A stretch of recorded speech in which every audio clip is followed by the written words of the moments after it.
Hey and welcome. Kimberly Castleberry here with JustAskKim.com. And there's lots of neat social media related stuff in the news this week. First, and probably the most interesting and rather unsuspected, is that Facebook has brought emoticons, the little smiley faces, into comments.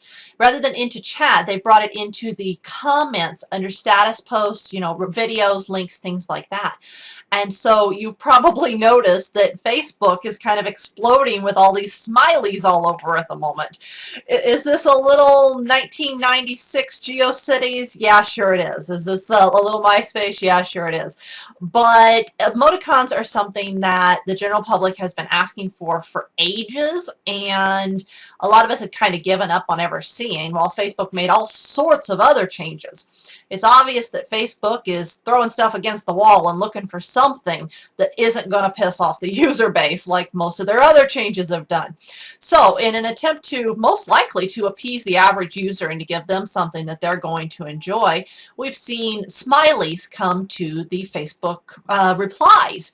And what you'll want to do is you'll want to go to bit.ly/FBGrins, plural, and that will give you a true table of what the current smileys available are.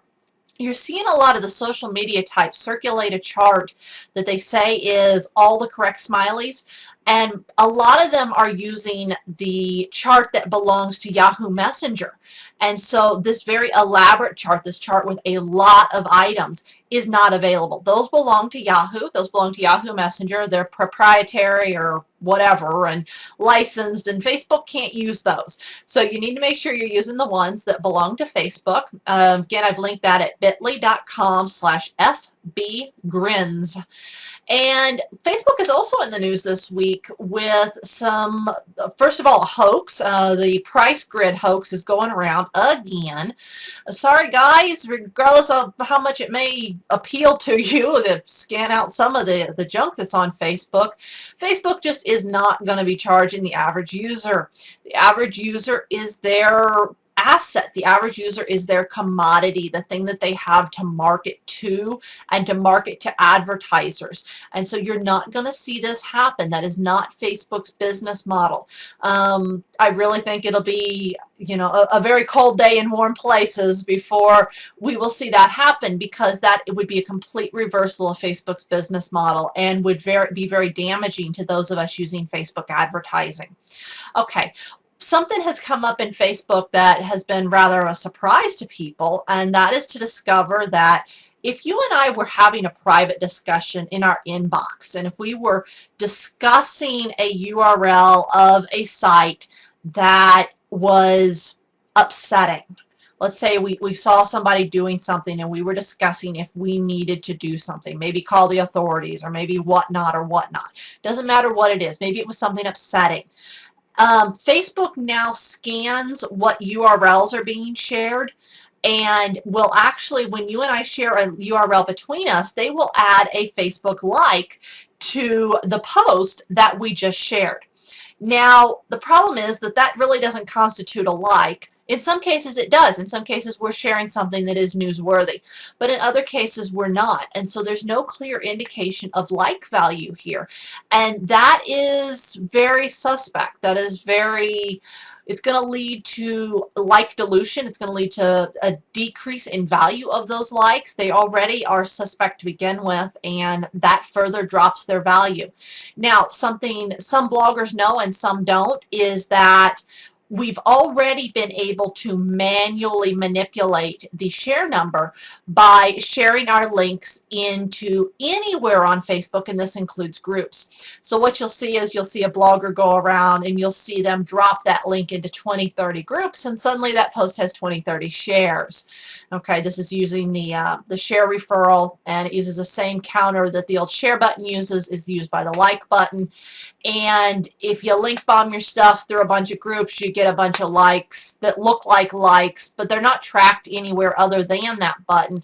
Those really aren't going to help your analytics. They're not going to help you appear to have, well, you appear, but you also appear as a spammer to the people that you have just made aware that you are manipulating numbers. Now, Is there a time and place for that? Possibly. It does exist.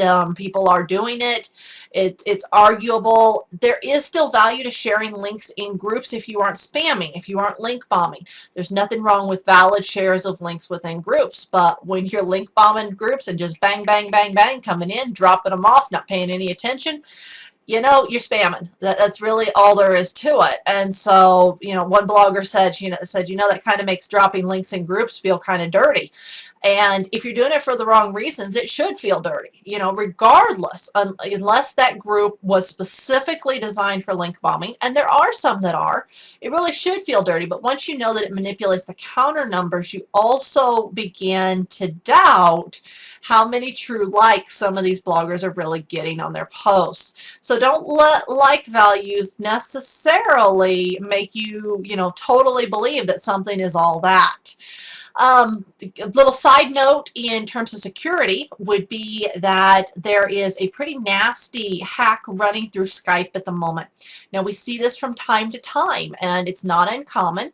What you'll see is a friend that you know will pop up a little link that says something along the lines of, LOL, have you seen this? And it's just a link, looks pretty benign, and it's totally infected. It is their account has been infected, their account has been compromised, and then they are blasting out to all of their connections in an attempt to get you compromised so that your account will blast to all your connections.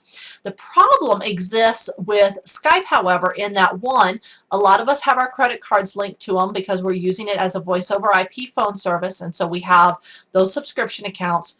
And two, once you are hacked, it is very, very, very unlikely that you will get your account back. Occasionally it does happen. Sometimes it does. Most of the time, Skype does nothing to facilitate you getting this account back, and you're going to be on your own for that.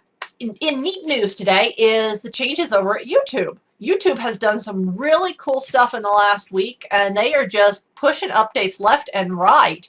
That team over there is working really hard of late. They've been in the news a lot because they can't seem to get this content identification stuff sorted out, and they keep letting stuff artificially be flagged as copyright infringing and pulling down valid content. And they say it'll be manually reviewed, but that just sends it back to the person that reported it. And it's a whole lot of mess with this automatic content identification. Sometimes that's brilliant. A lot of times that's proving to be a big headache for content creators. However, in the plus side for content creators this week is the new YouTube featured video and featured logo. And you may have this if you go into your YouTube settings. And this is in your right hand profile has a little link down beside it, and you drop that and go to settings. And then in your left hand side you will have, if it's available to you, it's not yet available to everyone, in video programming. And this gives you an option to embed a little image, which is generally going to be your logo, and this functions like a watermark on these videos, and to embed the thumbnail, a little bitty version of the thumbnail of a featured video. And you can embed these across all of the videos on your channel. Now, this is fantastic because this lets you, say you have an event coming up, you can shoot a video for that event. You can put a custom thumbnail on top of that is a call to action to click this to see the event, and then they click over and see the event. And it gives you sort of a way to advertise across all of your existing videos on your channel. It also lets you work together with other people. Say that you want to assist Joe in getting some views on his channel, or you really like him. You're able to feature one of his videos on your channel. Doesn't have to be one of your own videos. You can feature any video across your channel, and this creates some really neat circumstances, some really neat dynamics. For me personally, it's leading me to rethink the video that I use as my featured video on the front of my channel. I'll probably reshoot that, and I'll probably gear that to be not only the featured video that's there, but also the featured video that I can embed through my other videos. It's going to change how I have to set up my lower third, and it's going to change some other stuff though, so I have to make sure that it actually fits in place. But there's a whole lot of things you can do with this. So content creators are terribly excited about this week, and I think you're going to see more and more good stuff coming out of YouTube. We've definitely seen things leaning this direction. We've seen the availability of brand channels to get the custom header across the top, like a partner channels have had for a while. We've seen lots of neat stuff roll out with YouTube. So really keep an eye on what YouTube is doing, because they're continuing to expand what's available and continuing to make it much more flexible for us as brands out there, and us as individuals really promoting, encouraging, or just developing our channel in general. All right, I hope you've enjoyed these tips. This is Kimberly Castleberry, and if you got any questions, leave a comment in the box below. Hit like, share, subscribe. Look forward to hearing from you. You take care and have a great day.